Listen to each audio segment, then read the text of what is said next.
ముందుగా ఇక్కడికి వచ్చిన గెస్ట్స్ అందరికీ, శైలేష్ గారు, వంశీకి, everybody, Vishnu and everybody who have come to bless us, thank you so much. పేరు పేరున thank you so much. And fans అందరికి కూడా thank you so much. Energy అయితే అదిరిపోయింది. ఈరోజు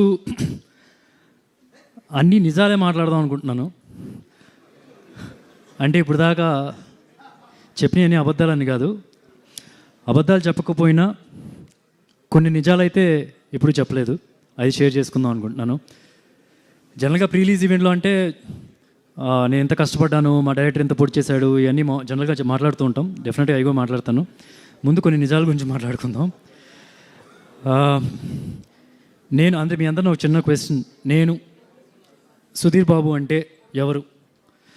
ఇప్పుడు నేను మిమ్మల్ని అడుగుతున్న క్వశ్చన్ నన్ను నేను ఎన్నోసార్లు అడిగాను. అండ్ కామన్గా వినిపించే ఆన్సర్ ఏంటంటే, ఒకటి కృష్ణ గారు అల్లుడు, 2 ఎగ్జాక్ట్లీ మహేష్ బాబు బావ. అంతే కదా? డెఫినెట్లీ అంతే. ఇవి నేను గర్వంగా అనయా చిన్న రే కొద్ది చిల్. ఓకే. సో అదే మీరు చెప్పినట్టు అబ్సల్యూట్లీ కరెక్ట్. అవన్నీ నేను గర్వంగా, ప్రేమగా, బాధ్యతగా ఒప్పుకుంటాను నిజాలు. అదే చెప్తాను. నువ్వు చెప్పకురా, నువ్వు చూసావు కదా. ఓకే. సో అంటే మనందరికీ డెఫినెట్గా కామన్గా వినిపించే అది నేను ఒప్పుకుంటాను. కానీ కొన్ని విషయాలు అదే చెప్పాలని చెప్పి అనుకుంటున్నాను. అంటే నేను ఫస్ట్ యాక్టర్గా అవుదామని చెప్పి డిసైడ్ అయినప్పుడు నాకు ఆ మూమెంట్ ఇంకా చాలా బాగా గుర్తుంది. మా అబ్బాయికి 9 నెలలు చేతిలో పట్టుకున్నా, అండ్ నైట్ 2 or 3 అవుతుంది, పడుకున్నాడు. అప్పుడు ఆ మూమెంట్ గుర్తెచ్చుకుంటుంటే ఇప్పటికీ భయం వేస్తుంది. ఏంటంటే యాక్టర్గా నేను అవ్వాలన్న కోరికని పర్మనెంట్గా చంపేద్దాం అనుకున్నాను. కోరిక ఎంత బలంగా ఉందో, రెస్పాన్సిబిలిటీ, బాధ్యత కూడా అంతే బలంగా ఉంది. అంటే యాక్టర్గా నేను సక్సెస్ అవుతానా, నా గోల్ రీచ్ అవుతానా, నా టైం ఉందా, నా లేట్ అయిపోయినా, నా బస్ మిస్ అయిపోయినా యాక్సెప్ట్ చేస్తారా? దానికి తోడు మీరందరూ ఈ ఫ్యామిలీ మీద చూపిస్తున్న ప్రేమ, అది 1% తగ్గినా సరే చాలా పెద్ద తప్పు చేసినట్టుగా ఫీల్ అవుతాను. కాకపోతే నేను మొండోడిని, ఒక స్పోర్ట్స్ పర్సన్ని. ప్రయత్నించడమే నేర్పించారు, ఆగిపోవటం అనేది మా అమ్మగారు నాకు ఎప్పుడు నేర్పించలేదు, చెప్పలేదు కూడా. సో అట్లాగా కృష్ణ గారు అల్లుడు, మహేష్ బాబు బావ లాగా నేను యాక్టింగ్లో ప్రయత్నాలు మొదలెట్టాను. మీకు తెలిసిన కొన్ని ప్రొడక్షన్ హౌస్ పేర్లు చెప్పండి, నేను ఖచ్చితంగా చెప్పగలను. వాళ్ళ ఆఫీస్ గేటు డెఫినెట్గా టచ్ చేసి ఉంటాను. పీపుల్స్ మీడియా వాళ్ళే ఫస్ట్ నాకు వెళ్ళి కలవడం కూడా, అంటే లేటెస్ట్ స్టేజ్లో. సో ఇందులో ఉంది, ప్రతి ఒక్కరు చేసేదే కదా, ప్రతి ఒక్క ఆఫీస్కి వెళ్తారు కదా అని చెప్పి మీరు అందరూ అనుకుంటూ ఉండొచ్చు. డెఫినెట్గా నేను కూడా అదే చేశాను. ఆడిషన్స్ ఇచ్చాను, కొన్ని వీడియోస్, కొన్ని యాక్షన్ స్టంట్ వీడియోస్ ఇవన్నీ పట్టుకొని ప్రతి ఆఫీస్కి తిరిగాను. అలా వెళ్ళిన ప్రతి ఆఫీస్కి నాకు కుర్చీ వేసి మాట్లాడి ఒక కాఫీ ఇచ్చి దాని తర్వాత నో చెప్పేవాళ్ళు. అంటే పాపం కొందరికి ఆ మాత్రం కూడా రాదు, అంటే గేట్ దగ్గర నో చెప్తారేమో. నేను చెప్పాల్సింది ఏమనుకుంటున్నానంటే, నాకు దొరికింది ఒక ఎక్స్ట్రా కాఫీ అంతే. సో ప్రత్యేకంగా ఏది నేను అడ్వాంటేజ్ తీసుకోలేదు. So that's what it is. అంటే ఇప్పుడు ఫిలింనగర్లో కష్టాలు నాకు తెలియకపోవచ్చు, కృష్ణానగర్లో కష్టాలు నాకు తెలియకపోవచ్చు, కానీ ఫిలింనగర్లో ఉండే బాధలు నాకు తెలుసు. ఒక పూట తిండి లేకపోవడం ఎలా ఉంటుందో నాకు తెలియకపోవచ్చు, కానీ కళ్ళెదురుగా తిండి ఉండి నిరాశతో తినలేకపోవడం, ముద్ద దిగకపోవడం, అది ఎలా ఉంటుందో నాకు తెలుసు. బస్సులో ట్రావెల్ చేసి నేను అవకాశాల కోసం తిరిగి ఉండకపోవచ్చు, కానీ కార్లో కూర్చొని ఎడడం ఏంటో నాకు తెలుసు. సో ఇప్పుడు ఇవన్నీ నేను ఎందుకు చెప్తానంటే, ఇప్పుడు ఒక సింపతి కోసం చెప్పట్లేదు. ఎందుకంటే సింపతి కోసం అయితే నా మొదటి సినిమా అప్పుడే చెప్పుండేవాడిని.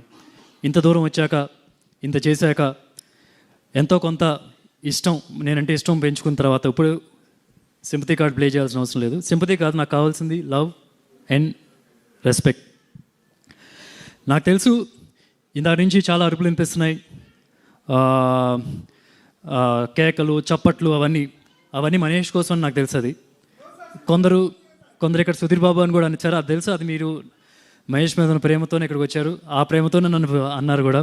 Thank you so much. కానీ మీ అందరిలో ఎక్కడో ఒకడు, మేబీ మీరే అయ్యుండొచ్చేమో, నా కోసం ఏదో ఒక మూల నుంచి చప్పట్లు కొడుతున్నాడు, నా కోసం వచ్చాడు.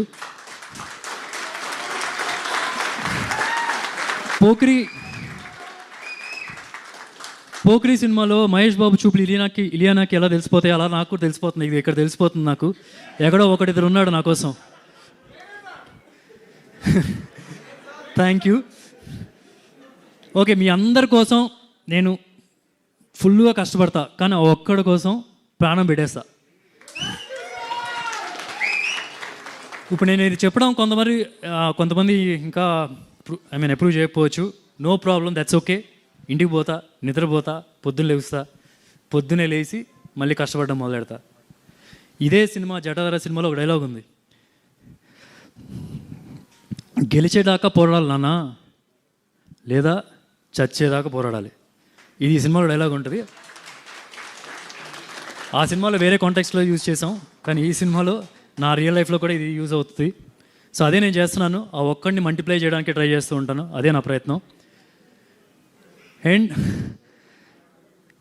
ఒక్క సినిమా అవకాశం చాలరా అనుకున్నప్పుడు 20 సినిమాలు చేశాను. దానిలో హిట్లు ఉన్నాయి, ఫ్లాప్లు ఉన్నాయి. ఫస్ట్ సినిమా అప్పుడు వాయిస్ బాగాలేదన్నారు.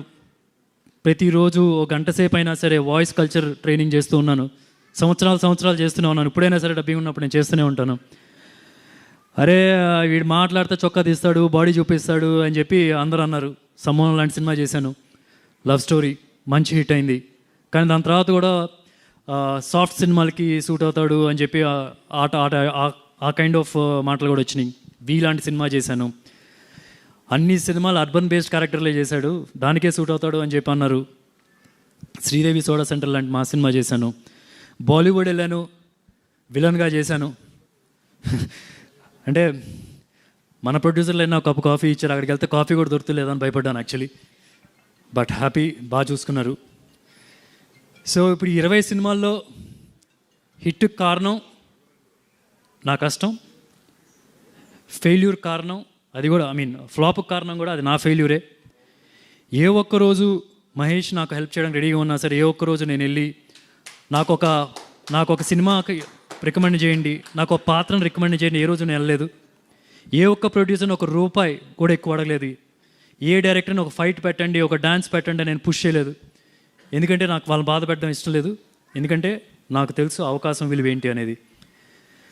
సో ఫైనల్గా నేను చెప్పేది ఏంటంటే, ఇన్ని 20 సినిమాలు చేయడానికి కారణం ఒకే ఒక్కడు, ఈ కృష్ణ గారు అల్లుడు మహేష్ బాబు బావ సుధీర్ బాబు. ఎందుకో చెప్పాలనిపించింది. కొన్ని ఇంటర్వ్యూల్లో అందరూ నెపోకేటు అని చెప్పి అంటున్నారు. ఏం లేదు బాబాయ్, అట్లాంటిది ఏం లేదు అసలు. అది ఫ్రాంక్గా చెప్తున్నాను, అట్లాంటిది ఏం లేదు. సో అందుకని మనస్ఫూర్తిగా చెప్పాలనిపించింది. So hurt it out. If I hurted anyone, please I'm so sorry. And Jatadhara, నేను ఇప్పటివరకు సినిమాలు చేశాను, 20 సినిమాలు చేశానని చెప్తున్నాను కదా. 20 సినిమాల్లో one of the best script నా ఫీలింగ్.